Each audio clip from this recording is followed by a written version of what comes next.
So Manchester United just won Arsenal at Old Trafford 3-2. So this allows Manchester United fans such as James to start defending their team and justifying why their team is not that bad after all, actually.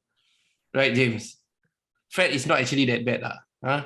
Yeah, Fred stepping on the gear and let people score first goal. Yeah, it's a false advertising. No. I mean, Agent Fred.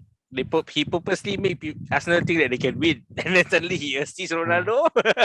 That's Arsenal's fault. No, he assists Bruno to score. Yeah. Oh, Bruno. Yeah. Won the penalty for Ronaldo. Penalty, yeah. Agent Fred. Yeah, play dirty. Stick out the leg so that Odegaard can tackle and concede the penalty. Okay. I thought Odegaard is late. Late in the No, if you see the slow motion, Fred knew that Odegaard is behind him. He just stick out the leg to just protect the ball so that he invites the tackle. So Fred is a fisherman. Fisherman Fred. Okay. He bait Odegaard. But the thing is, Odegaard is a fish. He go and eat the bait for what? The ref also feel that it's a penalty. So the ref was not penalty. They have to go to VAR, right? No? Yeah, VAR. VAR. Watch the VAR. VAR. Then it is a penalty. It's not. Yeah, but at first he didn't think. No, I never say that it's not a penalty. Yeah. For me, it's a valid penalty. It's how the penalty was considered. It's Fred. Smart. The fisherman Fred. Yeah. Fisherman's Fred. To be honest, right, Arsenal are a young team. So I hope that by them losing to Manchester United, which is I think deserved, and by them losing to Liverpool, it allows these youngsters in the Arsenal team to learn how to deal with big teams. Because right now I feel that they are very nervous and they are very inexperienced.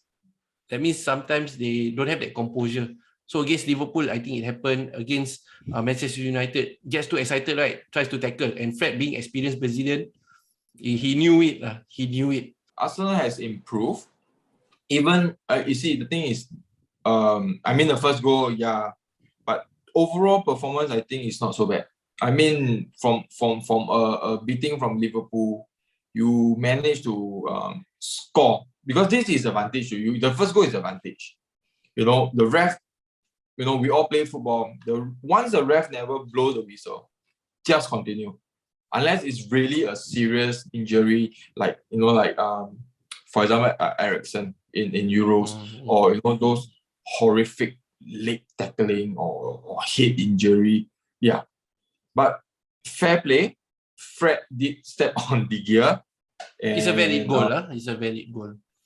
Yeah, it's a valid goal. I mean, it's not something that I can say, I know, but they took advantage. And I feel that your Arsenal team, if properly groomed itself, it can be a very scary team in years to come. Yes, definitely. Maybe not years, but maybe two seasons at least. Yeah. So if it's 2 years, right? He has to wait very long. Yeah, I don't want to wait too long.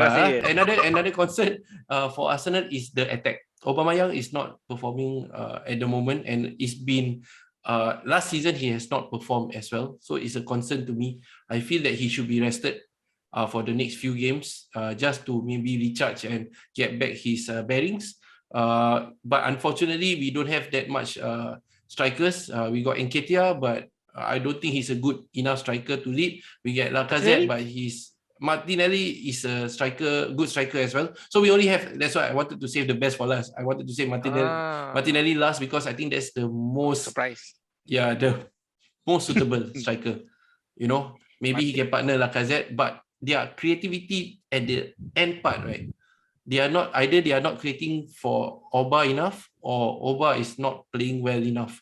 So the attacking part is a problem for the next few games for Arsenal, I feel. Aubameyang is not there anymore already. I think since last season. Yeah, maybe. Since the time he signed the contract, bloody hell.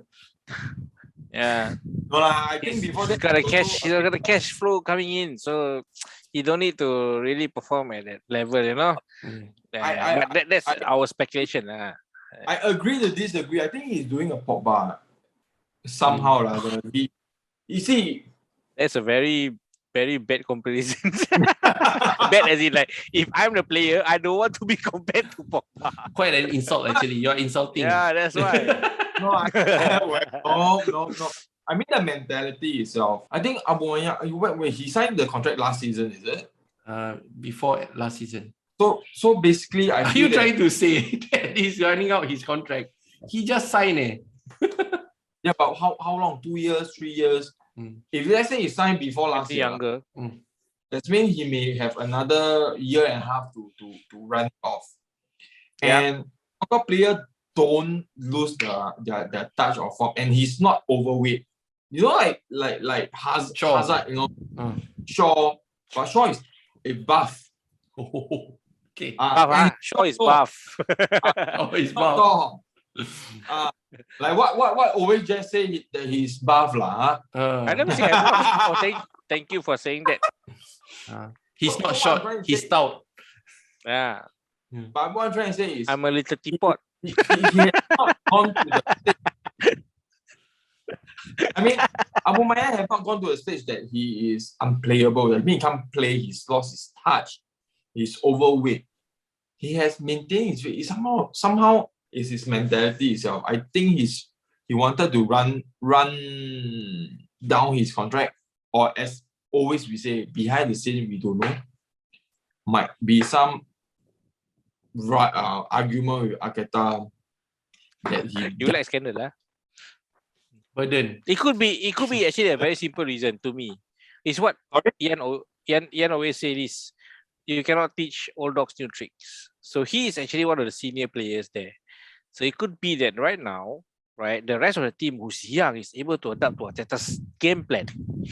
But him being Aubameyang, right, he doesn't stick to the game plan. He plays his own style and it doesn't fit. There's a clash there. So it could be like this could be something. I think it's the next step for Arteta, because if you are looking at the other attacking players like Saka, Emma Smith Rowe, and even Lacazette, when they get the ball, yes, it's exciting. It's because they are fast, right? Because they are young, right? But when it reaches the half of the opponent, I think there's no creativity there. Unlike what Pep or Klopp has. You know, I think, like, of course, Ole, if you want to talk Ole, he depend on individual skills of Ronaldo or Rashford, right? But there is no tactic for Arteta, I feel, in that last bit in front of opponent's goal, right? So it's just, okay, you do what you can and there's no really a technique compared to Manchester City or Liverpool, which I think there is a technique. And if you look at Liverpool, right, it's just go down the wing, pass the ball across the goal, and someone is there at that position to tap it in. 70% of the time for Liverpool. That's the actually Liverpool is more to Liverpool, right? If you notice for this season, we are playing tricky passes. Our passes in between defenders, our wing backs finding that channel to put it in, even Henderson, even Thiago finding that channel to put it in, and it's the creativity of our front three. So even though our front three has been playing for a very long time, more than 5 seasons together, but their creativity, it allows their how to say the way that they play together. Like Jota comes in, but he can gel with Salah, he can gel with Mane. I see. It allows they are creative players. It's their creativity that, like Jota's goal against Everton, that pass in from Robertson to Jota, and then he scoops it and then shoot in top of the net. This kind of creativity, sometimes it's more towards the player also. So it could be this is where Arteta has to start to find players who actually are creative enough. And I think Martinelli, like I think Farid, shout out to Farid, and me, we agree. Martinelli is actually a very young, exciting striker. He's got the talent, he's got the technical ability, there's a potential. He's got the potential. Actually, yes, he got the mind to actually do this kind of games. The last goal that he scored, it's actually a fantastic team goal. Plus, he actually played brilliantly as well. So actually, there are players there, but he has to be polished lah. This Yeah, is he has to Arteta's be polished. job. And He has Oba be have to polished. step up lah. Maybe have to bench him for a few games, and let him recharge or find his groove again lah. Yeah. Yeah, sometimes this has to happen lah. It has to happen. Bench player. But the thing is, if you're saying that Arteta do not have a game plan, do not know how to attack the final last part itself, which I don't really agree. Why? You see how Pat has, this season, the striker is not there. He's using a midfielder. I somehow rather, and the both of them are together easily like 2 to 3 seasons. And Pat way of playing is quite the same. So unless Arteta didn't learn anything much, he just learned all from like this, like maybe like 50%, but it shouldn't be, because he was the right hand man in some way. So I think it's because that maybe the board don't just want to sell on a cheap level. Let's say, for example, he's supposed to be fetching about 40 million. But nobody wants. Yeah, Aubameyang. Oh, you're talking about Aubameyang. Okay. So, but you are saying that the final third, but if you need to find a player that can fit. But if Aubameyang don't fit, but he is your captain, you must find a way to release him. But the thing is, because of his price, nobody really want to buy, and maybe of his age as well. So it's either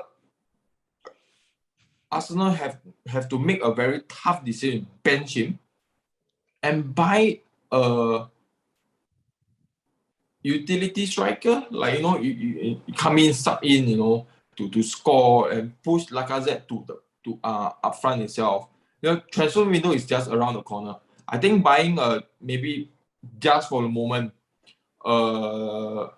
like for example, you can bring like Cavani. These are players that can have the experience and don't mind pushing the team up. That Rui Costa. Rui Costa. Well, yeah, definitely, I agree. I agree with you. Yeah, I agree with you that Oba has to be benched just for him to recharge. Competition, actually. Create a competition for him. Maybe he needs competition. Yeah. He needs the competition to bench him. Yeah, put another player. I don't think he can motivate himself. I think it's somehow that he just don't want to play for Arsenal. Some players come to a certain point, he just want to just help the club, etc. He play when I think this game I want to perform. Then the next game he just turn off. Isn't something like Pogba or today I can perform wonderful. I can just flip the ball and just pass a 80-yard cross itself, or passes. So he just don't have that heart to play for Arsenal, which I don't really like as a player, because you sign for the club, you are supposed to be professional. Yeah. He lack of that part, the professional part itself. Strikers, they go through a rut, and sometimes they go through a bad patch. Nobody can explain it, but they can go 5 games, 6 games without scoring. Money, a dry run. whole season. Yeah. Whole season. Right. So it's good to bench him in that sense lah. Just to get that. Yeah, but Mane is not you mean striker? Your team itself striker. Mane is considered a striker because they are playing a front three. But it can be a left forward though. So if you are saying a striker is Oba is a left forward. Last season he played left forward. Yes. As a recognized striker, it will be Firmino. That two is like a left forward and a right forward. But you are saying as a striker. Okay? Even Firmino also, how many games he never scored until the game against Man U. The thing is, and he was benched. Jota came in. Yeah. Firmino was constant. He does score, but he assists. But Aubameyang is just sometimes you see that he's not even. Sometimes I don't even see him moving, like disappear in the game. That's something that I don't really like a player who do that. You sign for the club give you good money. Easily 50K, 60K a month. And like the 3 clubs, touch wood, we're not in receiving side. That means the club don't own you guys, own the player. So when you want to sign for a club, play for a club. If you really don't want to play for a club, push for a transfer, request for a transfer, and go play other places that you feel you want. I felt Oba is a hashtag. When you hashtag Oba out. Oba bench lah. Oba on the bench. Oba bench? Oba bench. Oba bench. It's like a brand. Oba That's like bench, a IKEA branch. IKEA brand. Oba bench. Look, for Arsenal, I think the battle for 4th place happens in December. So for the next 3 games, right, Arsenal will be up against Everton, Southampton, and then the 3rd game will be West Ham. So by that time, right, so we will see whether Arsenal is above West Ham or not. So the next 2 games is important. Then the 3rd game in December against West Ham. I think that's the will seal whether Arsenal's 4th place is sealed or not, is confirmed or not. Yeah. And whether Spurs and Manchester United, who is at the back, right, are catching up, can catch up with Arsenal. So if they, in these next 3 games, they don't perform well, West Ham is going to go further, Manchester United might overtake them, Spurs might overtake them. So this is a very crunch time for Arsenal in December. You guys cannot sleep. Why? Because the next match we are against Crystal Palace. Then then after the midweek will be young boys, and the next game after will be next week, I would say. The 12th of December, right, will be in Norwich. Then will be Brentford. Then will be Brighton. So I if you see after the young boys, you have a chance actually. You have a chance to your overtake teams, Arsenal. Your opponents are easy. Yeah, your teams don't sound hard. No, understand we have a very bad run. Okay, don't care whether is it the players that don't want to play for Ole or what, but we have a very bad run. To be honest, we crash all the big guns. Liverpool, Man City. Which team has meet the top 4, top 5? Liverpool only what three of the top. Okay, wait. Let me get this. Let me get it straight. You already meet all the big teams already, right? Mm-hmm.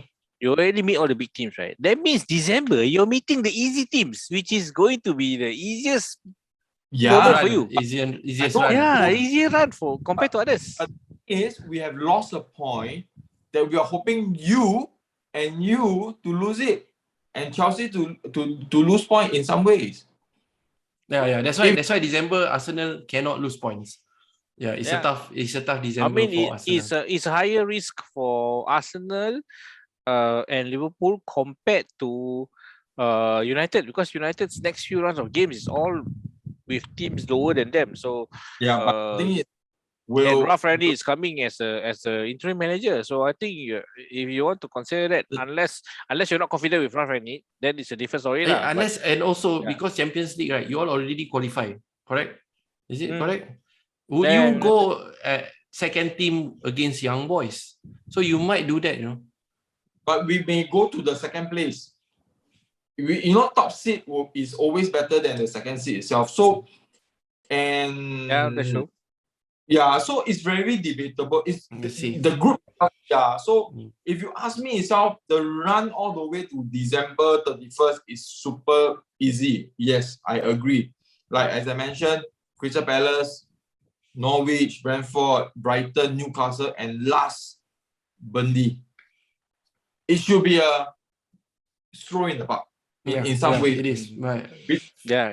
On paper. On paper. It's 1 to 3 of the teams is already regulation better. No, what are you scared about? Actually, what is your point? Actually, to me, I don't find a point. What are you nervous? Are you nervous in December? Or is it because you are scared of United's form that you have lost to Watford? It left you traumatized. It's not. If let's say what we have anticipated, the dressing room had turns again, Ole. But Ole is no longer here, what? Now it's not friendly.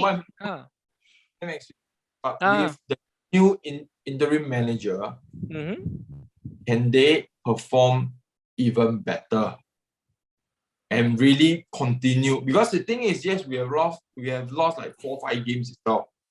I'm not looking to win the championship. to be very frank. But winning the Champions League, FA Cup, because we lost the League Cup itself already. So these are the two main things. But top four is always the crucial one, because without Champions League itself, the club in some ways will lose money. Then you don't buy players. So I'm very worried that whether the earlier loss has cost us certain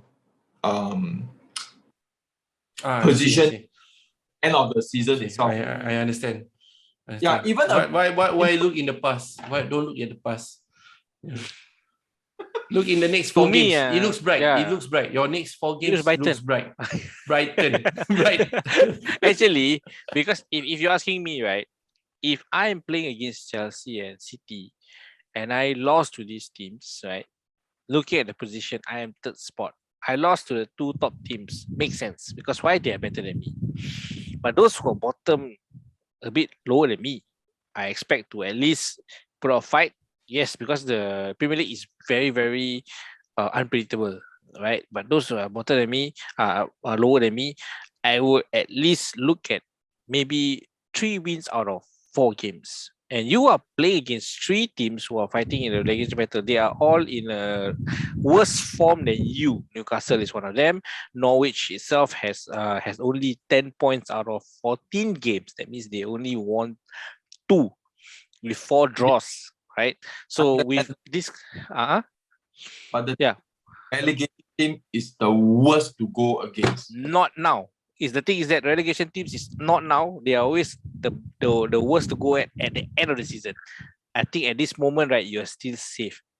And you're playing against 3 of the relegation teams which haven't picked up in form yet. So what do you think of your chances at Old Trafford versus Crystal Palace? Based on the last 3-4 result itself, draw with Chelsea, Villarreal, we won, and a good match against Arsenal to win 3-2. I with a bit of the form dipping on Crystal Palace itself, 3-0. You win. Yeah. Okay, so that's 3 points, right? Hat-trick for Hat-trick for who? For Everton versus Arsenal, right? I feel that as long as there's no rain, there's no snow, and the game is not played at 3 a.m. at 3 a.m. in the morning for Singapore time, then Arsenal can win. But since it's at 3 a.m., so confirm lose. The only thing we can depend on is Everton's bad form right now. So maybe that cancels out. It will just be a draw. Yeah. That's a good point. I hope Everton can win, so we will be able to climb up. I mean that's the hope, right? That's why I say the next 3 games, Arsenal must not lose too many points. You lost to us. The next game itself is either a draw or win for you guys, because the motivation for the players itself, they just want to win and win and play and win. Yes, correct. So I feel that the next game against Everton should be also a walk in the park also. Everton is home, so it's difficult. As I say, if it doesn't rain, it doesn't snow, it's not played at 3 a.m. onwards at Singapore time, then Arsenal got a chance. I think with Ralph Rangnick's first game, it will be a convincing win. They will probably, I think they will still concede 1 goal, but I think they will probably win 3-1. Crystal Palace has not been doing so well. I think Vieira is maybe not handling, always having a bit of problems with his players at the moment. They may not be able to overcome United with a new manager. The honeymoon period now. So I think they will win 3-1. Yeah. And then for Arsenal, don't say that word. honeymoon, confirm honeymoon lah. It's Ralph Rangnick, man. It's not just, it's not Steve Bruce. Come on. I like your 3-1 scoreline because I have a player in my fantasy football in Crystal Palace. I want him to score. Okay. Okay. Nice. Everton against Arsenal. I think Arsenal will take it. Arsenal has the quality to bounce back. Even the loss that they had previously against Liverpool, right? They still beat Newcastle after that, right? Then they lose to United. Correct. So against Everton, which is actually in the middle of the table, I think they will bounce back. They will bounce back and they will beat Everton probably maybe 3-2 or 2-0. Arsenal defense is not bad. Maybe 2-0 lah. 2-0.